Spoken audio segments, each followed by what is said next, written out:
जय हिंद दोस्तों, वंदे मातरम। एक बार फिर से स्वागत है आप सभी का मेरे इस YouTube चैनल में। तो जैसा कि आप सभी जानते हैं कि भारत लोकसभा चुनाव के लिए तैयार है और चुनाव की प्रक्रिया भी लगभग पूरी हो चुकी है।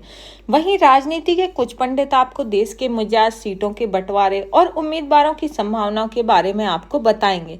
लेकिन क्या आपने कभी सोचा है कि असल में चुनावी मुद्दा क्या होना चाहिए? एक आम नागरिक के मुताबिक अगर मुझसे ये पूछा जाए तो एक अभिभावक होने के नाते मेरा जवाब होगा जो बच्चों का भविष्य बेहतर सुनिश्चित करे। मैं बिल्कुल सामान्य बच्चों की बात कर रही हूँ, जिनके माता पिता के पास ना तो ज़्यादा पैसे हैं और ना ही ज़्यादा प्रभावशाली लोगों से संपर्क है। अब आपके जहन में भी यही मुद्दा, यही सवाल जरूर उठता होगा, लेकिन यह प्रश्न प्रासंगिक क्यों है? इसका संक्षिप्त में अगर मैं जवाब दूं तो बच्चों पर ध्यान दिए बिना भारत के सपनों और आकांक्षाओं को जल्द पूरा करना संभव नहीं है। अमीरों के बच्चे तो हमेशा ही अपना रास्ता ढूंढ लेते हैं और वे ऐसा ही करेंगे, चाहे फिर सत्ता में कोई भी आए। इसके साथ ही उनके पास कई देशों में अनेक विकल्प मौजूद हैं। वे विदेश जाकर भी पढ़ाई कर सकते हैं। लेकिन मेरी चिंता उन बाकी बच्चों के प्रति है जिनके पास अपने सपने पूरे करने के लिए संसाधनों का अभाव है। दरअसल यह मुद्दा इसलिए उठाया जा रहा है क्योंकि भारतीय रिजर्व बैंक के पूर्व गवर्नर रघुराम राजन और पेंसिल्वेनिया स्टेट ऑफ यूनिवर्सिटी के अर्थशास्त्र के शिक्षक रोहित लांबा ने हाल ही में अपनी पुस्तक breaking the mould reimagining India's economic future में लिखा है कि अपने प्रभावशाली आर्थिक विकास के बावजूद भारत को बचपन की चुनौतियों से जूझना पड़ रहा है। लेकिन इन्होंने अपनी किताब में क्या लिखा है उसको जानने से पहले मैं बता दूं कि इससे कोई फर्क नहीं पड़ता कि इन लेखकों के बारे में आप क्या सोचते हैं। आपको इनके मुद्दों पर ध्यान देना है। इनकी विचारधारा किस पार्टी की है उससे भी आपको मतलब नहीं होना चाहिए। आप उनके वैश्विक दृष्टिकोण से भी असहमत हो सकते हैं, लेकिन भारत के भविष्य को लेकर उन्होंने जो प्रासंगिक बातें की हैं वे ज़्यादा महत्वपूर्ण हैं। राजन और लांबा ने द चाइल्डहुड चैलेंज शीर्षक वाले अध्याय में लिखा है कि भारत की चुनौतियां माँ और शिशु के पोषण के साथ प्रारंभ में ही शुरू हो जाती हैं। हमारे देश में कई बच्चे कम वजन के पैदा होते हैं और अपने जीवन में शुरुआती वर्षों में ही कुपोषित बने रहते हैं। प्राथमिक स्कूलों में बच्चों के नामांकन की समस्या काफ़ी हद तक दूर हो चुकी है, लेकिन सीखने के मामले में उनकी स्थिति अभी भी खराब है। खराब प्रारंभिक स्वास्थ्य और सीखने की स्थिति का संयोजन हमारे बच्चों के संज्ञानात्मक और शारीरिक विकास को बाधित करता है। यह सीमित करता है कि वे अपने बाद के जीवन में कितना कुछ हासिल कर पाते हैं।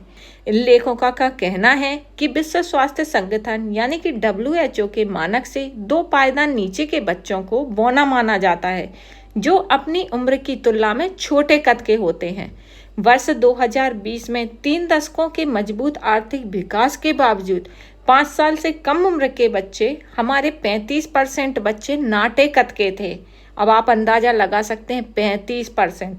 एक भारतीय होने के नाते हमारे मन में यह सवाल आता है कि कुछ पड़ोसी जैसे कि तंजानिया, लाइबेरिया और सेनेगल जैसे उपसहारा के क्षेत्र जो कि काफ़ी गरीबी में अपना जीवन जीते हैं, उनके बच्चे हमारे बच्चों से बेहतर कैसे हैं?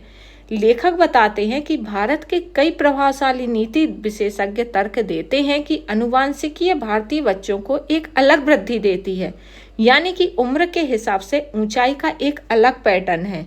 लेकिन राजन और लांबा हैरान करने वाले तथ्य की ओर इशारा करते हैं। उनका मानना है कि श्रीलंका में लोगों का जीन तो संभव समान है, फिर भी उनके बच्चे नाटेपन का स्तर भारतीय की तुलना में काफ़ी कम है। वहीं अध्ययनों में भी पाया गया है कि अमेरिका और ब्रिटेन में रहने वाले दक्षिणी एशियाई के बच्चे एक पीढ़ी के अंदर ही अपने साथियों की औसत ऊंचाई तक पहुंच जाते हैं। इसलिए लेखकों का मानना है कि आनुवंशिकी की बात पूरी तरह से सही नहीं है।